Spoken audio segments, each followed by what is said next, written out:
हमने ध्रुव चरित्र सुना। अब ध्रुव जी के वंश में राजा अंग हुए, राजा बैन हुए। राजा बैन बड़े ही पाखंडी राजा हुए। उन्होंने अपने राज्य में जितने भी मंदिर थे उन मंदिरों में से भगवान की मूर्तियां हटवाकर अपनी मूर्ति लगवाई थी। और ऐसा नहीं कि ऐसा करने के बाद वो कह दे कि मैं तो राजा हूं, मेरा जो मन में करूं। नहीं, वो इसका तर्क देते।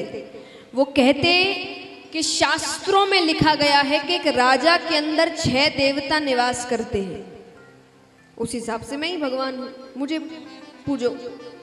प्रजा परेशान हो गई, ऋषि गणों के पास जाती है। ऋषि गण आते हैं, उन्हें समझाते हैं,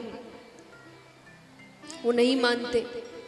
तो क्रोध में आकर ऋषि गणों ने उनको भस्म कर दिया। भस्म कर दिया तो प्रजा परेशान हो गई कि अब क्या करें, अब राज सिंहासन पर कौन बैठे। ऋषि गणों ने कहा अगर इतनी चिंता है तो भगवान को ही बुला लेते हैं। उन्होंने कहा इससे अच्छी बात क्या होगी। तो एक लोटे जैसा पात्र मंगाया गया, उसमें जो राजा की राख बचती है वो रखी गई, उसमें दूध डाला गया, मंथन किया गया। मंथन करते करते करते उसमें से कौआ उड़कर जाता है। सबने पूछा ये कौन था, बोले ये राजा के पाप थे। फिर मंथन करते करते करते करते उसमें से साक्षात परम पिता परमेश्वर भगवान विष्णु प्रकट होते हैं राजा पृथु के रूप में।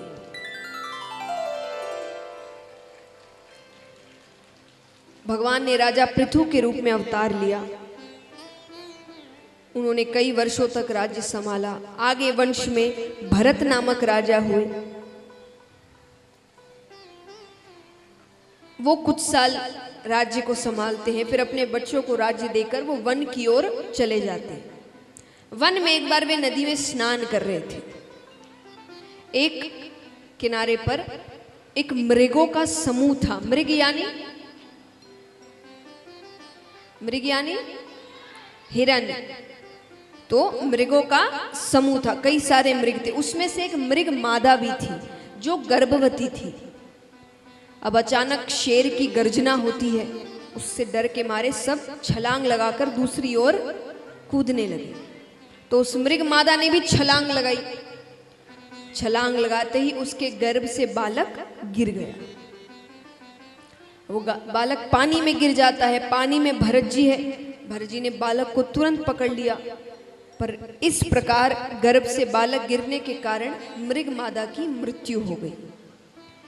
अब भरत जी के आंखों के सामने ही सब कुछ हुआ। उनको लगा अब इस बच्चे का कौन है, तो वो उसको अपने साथ कुटिया लेकर आ गए और दिन भर अपने पास ही रखते 24 घंटे। अब 24 घंटे किसी के साथ समय बिताएंगे तो मोह पड़ जाना स्वाभाविक है। अब इतना मोह पड़ गया कि वो हर वक्त उस मृग बालक को अपने पास रखते। सोए तो मृग बालक के साथ, उठे तो मृग बालक के साथ, स्नान करे तो मृग बालक के साथ, पूजा करे तो मृग बालक के साथ, भोजन करे तो मृग बालक के साथ, दिन भर उसके साथ रहते। अब यहां पर एक दिन वो पूजा की तैयारी कर रहे थे। वो मृग बालक कुटिया के बाहर खेल रहा था। भरत जी ने सोचा कि कुछ समय बाद जब पूजा की तैयारी हो जाएगी तब उसे अंदर ले आऊंगा, फिर साथ में बैठकर पूजा करेंगे।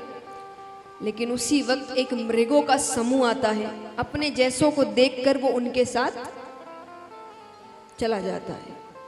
अब यहाँ पूजा की तैयारी खत्म हुई, वो बाहर आते हैं तो मृग बालक तो गायब। बहुत ढूंढते हैं, इधर उधर भागते हैं, पर जंगल में अब कहाँ मिले।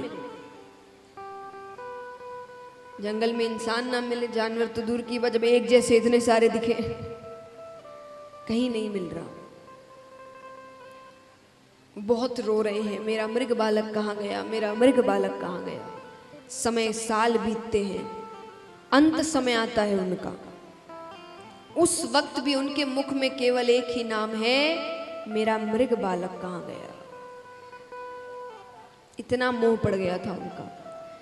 मानते हैं अंत समय में जिसका नाम लो वही योनि प्राप्त होती है। इसलिए अधिकतर समय कहा जाता है कि आप भगवान का नाम लीजिए कि ये जन्म मृत्यु के चक्कर से ही छुटकारा मिल जाए। तो उन्होंने मृग का नाम लिया, उन्हें मृग योनि प्राप्त हुई। पर क्योंकि अपने राज्य काल में उन्होंने इतने पुण्य किए थे कि उनकी बुद्धि भ्रष्ट नहीं हुई, उनको पिछले जन्म का सब याद था।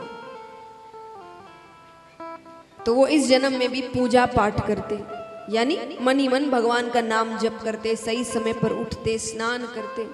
तो दूसरी योनि उनको मनुष्य योनि प्राप्त हुई, एक ब्राह्मण के घर पर।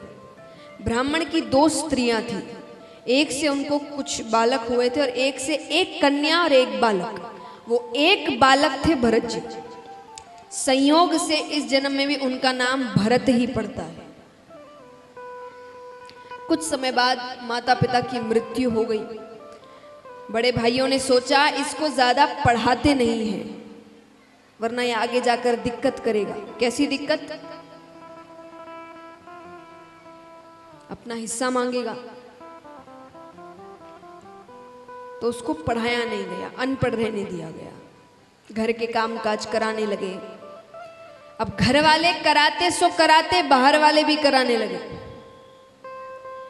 बाहर वाले भी करे, भरत जरा ये कर देना, भरत जरा सफाई कर देना, जरा बच्चे को संभालना, जरा सामान उतार देना, जरा बाजार से ये ला देना। वो सब ला देते, किसी से कुछ कहते नहीं। उनके इस भोलेपन को उनकी मूर्खता समझी। तो गांव वालों ने मिलकर उनका नाम रख दिया जड़ भरत। जड़ माने? जड़ माने मूर्ख। तो उनका नाम रखा जड़ भरत, ये मूर्ख है ये। अब यहाँ भाइयों ने सोचा कि हम तो काम कराते हैं क्योंकि हम घर वाले हैं, ये बाहर वाले तो बिना पैसे दिए काम कराते। पत्नी ने कहा एक काम करो, गांव के बाहर जो खेत है ना हमारा, इसको वहां भेज दो रखवाली के लिए। पति कहता है वहां रोज रोज भोजन कौन पहुंचाएगा, आसपास कुछ नहीं है। अरे बोले 1-2 दिन पहुंचाएंगे फिर बंद कर देंगे, अपने आप कोई ना कोई इंतजाम कर लेगा। ठीक है। तो उनको प्रेम से बुलाया गया। भरत, माँ बाप तो रहे नहीं, अब उनके काम तो हमें ही संभालने हैं। तो गांव में जितना भी काम है वो हम सब देख लेते हैं, पर गांव के बाहर हमारा एक खेत भी तो है, उसकी रखवाली कौन करे? तुम जाओ, तुम उस खेत की रखवाली करो, वहीं रहो, हम तुमको भोजन पहुंचा दिया करेंगे। अब भाइयों को पता था कि भरत जी बहुत आज्ञाकारी है, तो उन्होंने कहा और सुनो, कुछ भी हो जाए वापस मत आना। भरत जी ने कहा ठीक है, चले गए। 1-2 दिन भोजन आता है, फिर बंद हो गया।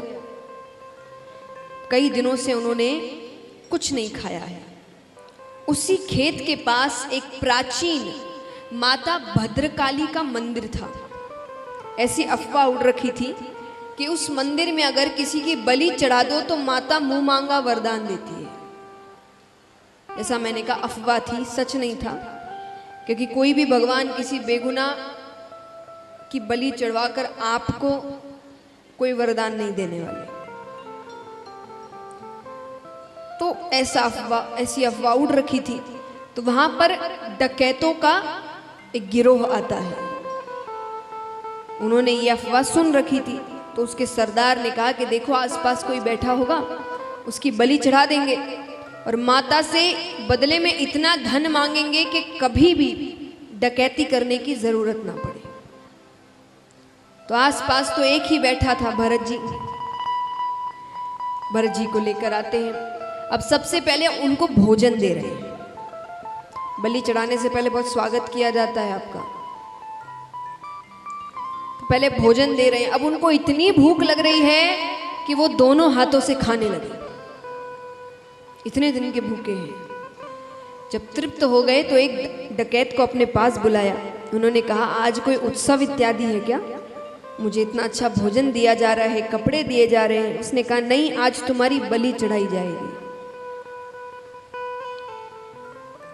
भरत जी ने कहा तो एक काम करो, रोज मेरी बलि चढ़ा दिया करो, पर मुझे भोजन दे दिया करो, मैं यहाँ पास में ही रहता हूँ। अब वो डकैत कहे कि कितना मूर्ख है, इसको बलि का मतलब भी नहीं पता। सरदार ने कहा अच्छी बात है, दिक्कत नहीं करेगा, कोई भी कहानी सुनाकर बलि चढ़ा देंगे इसकी। तो उनको कहा गया कि तुमने सही कहा था, आज एक बहुत बड़ा उत्सव है, आज माता दर्शन देने आने वाली है, तो तुम चलो, हम सब भी मंदिर में ही जा रहे हैं, घुटने पर बैठ जाओ, हाथ जोड़कर आंखें बंद कर कर सर झुका कर बैठो, देखना माता अभी दर्शन देने आएगी। ठीक है, वो घुटने पर बैठ जाते हैं, नेत्र बंद कर लेते हैं, हाथ जोड़कर सर झुकाकर बैठ जाते हैं। वो तलवार निकालता है, मार नहीं लगता है कि उतने में वहां पर साक्षात माता भद्रकाली प्रकट होती है। उन डकैतों के साथ माता का युद्ध होता है, भयानक युद्ध होता है, मानो काली फिर से जो पापी है, जो दैत्य है, जो दुष्ट है, उनका वध करने आई है। माता आती है, भरत जी के सर पर हाथ रखती है, साक्षात मां सरस्वती उनके मस्तक पर प्रवेश करती है। अब ऐसा नहीं कि ज्ञान मिल गया तो वापस अपने भाइयों के पास जा रहे हैं, अपना हिस्सा मांग रहे हैं, नहीं, वो वहीं रहते और जिनको भी उनकी मदद की ज़रूरत होती, उनके ज्ञान की ज़रूरत होती, उनकी सीख की ज़रूरत होती, वो सबकी मदद करते और उन्होंने अपना जीवन वहीं बिताया। इस प्रकार भरत जी की कथा या जड़ भरत की कथा आती है